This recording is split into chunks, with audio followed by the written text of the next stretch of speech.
देश भर के 45 जगहों में 18वें रोजगार मेले का आयोजन। पीएम मोदी ने वीडियो कॉन्फ्रेंसिंग के जरिए 61,000 से ज्यादा युवाओं को नियुक्ति पत्र सौंपे।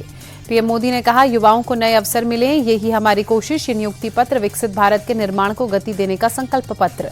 मोदी ने कहा, भारत पर दुनिया का भरोसा लगातार बढ़ रहा है। एक दशक में हमारी जीडीपी दोगुनी हुई। आज देश में 2 लाख से ज्यादा स्टार्टअप्स। पीएम मोदी ने यूपी दिवस की बधाई दी। कहा, 9 साल में यूपी ने बीमारू से बेमिसाल प्रदेश बनने का सफर तय किया। प्रदेशवासियों को बहुत बहुत बधाई।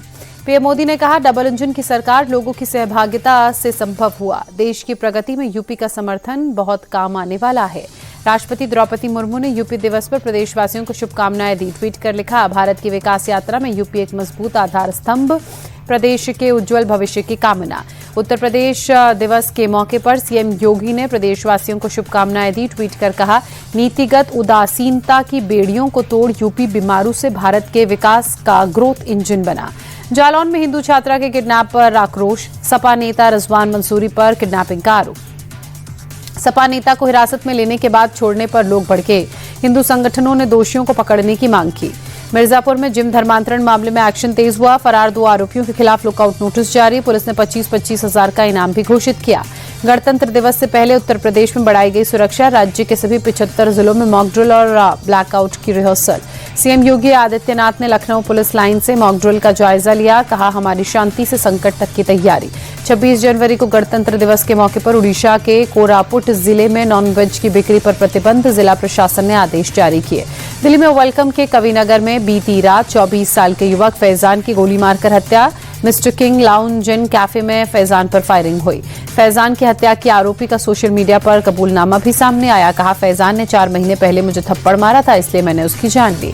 दिल्ली पुलिस ने अंतर्राज्यीय साइबर सिंडिकेट का भंडाफोड़ किया। राजस्थान के श्रीगंगानगर से 2 आरोपियों को पकड़ा। 70 mobile, 10 laptop, 467 SIM, 37 ATM cards बरामद।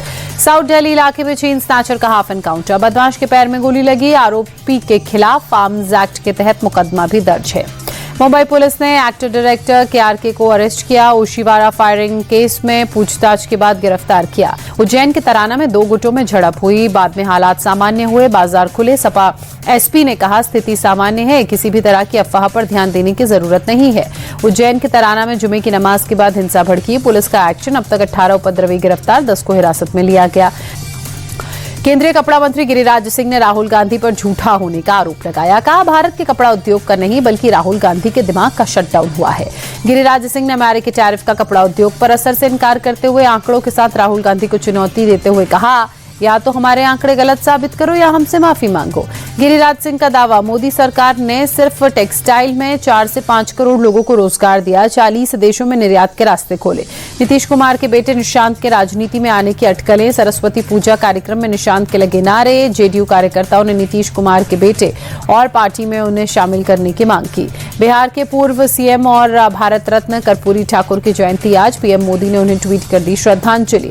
विधानसभा चुनाव में आरजेडी को मिली हार पर आरजेडी विधायक भाई वीरेंद्र का बयान। एक निजी कार्यक्रम में कहा, कार्यकर्ता और नेताओं को टिकट नहीं मिली, इसलिए आरजेडी चुनाव हारी। होशियारपुर पुलिस के हाथ लगी बड़ी सफलता। प्रतिबंधित संगठन बीकेआई के एक आतंकी मॉडल का पर्दाफाश हुआ। 4 आरोपी गिरफ्तार। 2.5 किलो आरडीएक्स, 2 पिस्टल और कारतूस बरामद की गई। कर्नाटक के हुबली में बड़ा हादसा। सरकारी कार्यक्रम के लिए लगा बड़ा कटआउट गिरा। 3 लोगों को गंभीर चोटें आई। दिल्ली में बारिश के बाद मौसम का मिजाज बदला। आसमान में छटी धुंध, प्रदूषण भी हुआ कम। मनाली में भारी बर्फबारी। पहाड़ से लेकर घरों की छतों तक बर्फ मोटी परत दिख रही है, नजर आ रही है। सड़कों पर भी बर्फ की सफेद चादर बिछी। जनजीवन प्रभावित हुआ। जम्मू कश्मीर के डोडा में लगातार दूसरे दिन भीषण बर्फबारी। सड़कें और पहाड़ बर्फ की मोटी चादर से ढके। पेड़ों पर भी बर्फ की परत जमी। अनंतनाग में भारी बर्फबारी के बाद चारों ओर बर्फ ही बर्फ। सड़क और गाड़ियों पर बर्फ की मोटी परत। धूप खिलने के बाद भी नजारा और खूबसूरत हुआ। रामबन में भारी बर्फबारी से जनजीवन प्रभावित। नेशनल हाईवे 44 पर गाड़ियों की आवाजाही बंद हुई। सड़कों पर गाड़ियों की कतार लगी। जम्मू कश्मीर के भद्रवाह में चारों ओर बर्फ ही बर्फ। घर की छतों, गाड़ियों पर बर्फ की मोटी मोटी परत। सड़कें जाम हुई। ट्रैफिक बुरी तरह से प्रभावित। राजस्थान के माउंट आबू में पारा लुढ़का। कई जगहों पर बर्फ की पतली परत जमी। पारा गिरने से ठंड बढ़ी।